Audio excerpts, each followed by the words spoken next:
kata para mereka yang Islam, Islam selalu jaya mut aslama Umar, ketika Umar masuk Islam.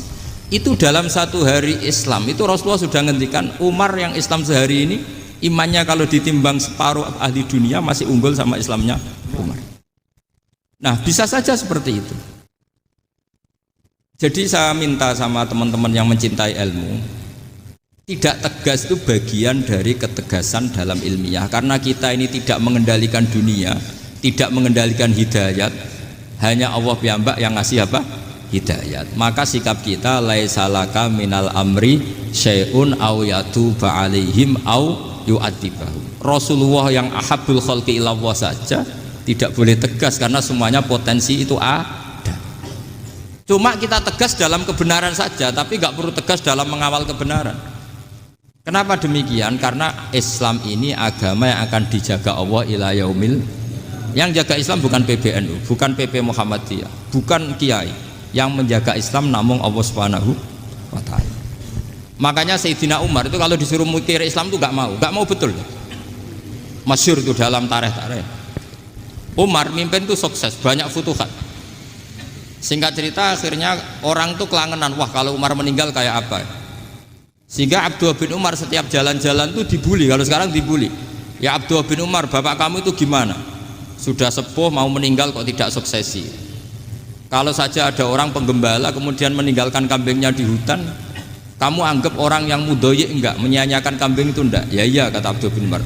Apalagi amru hadil umat ini mau ditinggal gelanggang, nanti suatu saat Umar meninggal, mbok ya suksesi supaya jelas. Logika itu diaturkan ke Umar radhiyallahu anhu, ke Sayyidina Umar. Pertama Umar agak tertarik dengan logika itu, lama-lama beliau marah, tidak jadi, saya tetap tidak akan istikhlaf, tidak akan suksesi, dan saya tidak akan mikir Islam, katanya. Islam akan diurus oleh Allah Subhanahu.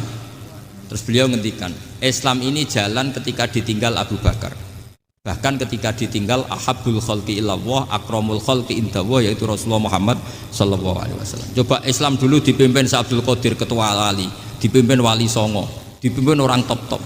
Sekarang dipimpin mondok 3 bulan jalan. Karena Islam yang ngatur Allah Subhanahu wa ta'ala. Jadi ini penting. Loh coba ustadz tuh banyak yang nggak bisa ngaji loh. Tapi ya laku ya nggak masalah. Loh saya kemarin di Korea seminggu, itu TKI jadi khotib, ada yang jadi mufti, ada yang jadi suriah.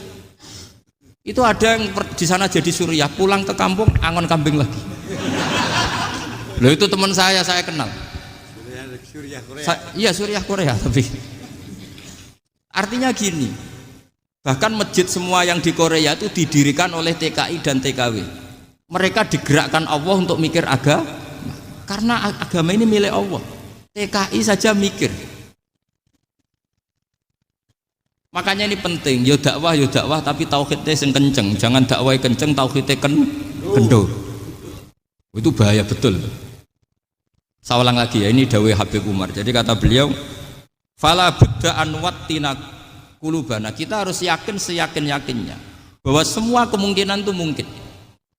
Makanya masyhur dalam tarikh ketika kafir Quraisy mau disiksa oleh para malaikat karena mereka sering menyakiti Nabi, kata Nabi gimana? Jangan. Saya berharap kalau bapaknya tidak mukmin, suatu saat anaknya mukmin. Masyhur dalam tarikh. Musuh Nabi besar siapa? Walid bin Mughirah. Punya anak Khalid bin Walid. Abu Lahab punya anak Darrah, itu mukminah yang baik. Abu Jahal punya anak Ikrimah, itu mukmin yang baik. Di Indonesia lebih hebat lagi, bapaknya raiso maca Quran, anaknya hafid. Bapaknya utun ratamat SD, anaknya jadi dekan. Di Indonesia banyak orang nggak siapa-siapa, anaknya jadi presiden, anaknya jadi menteri.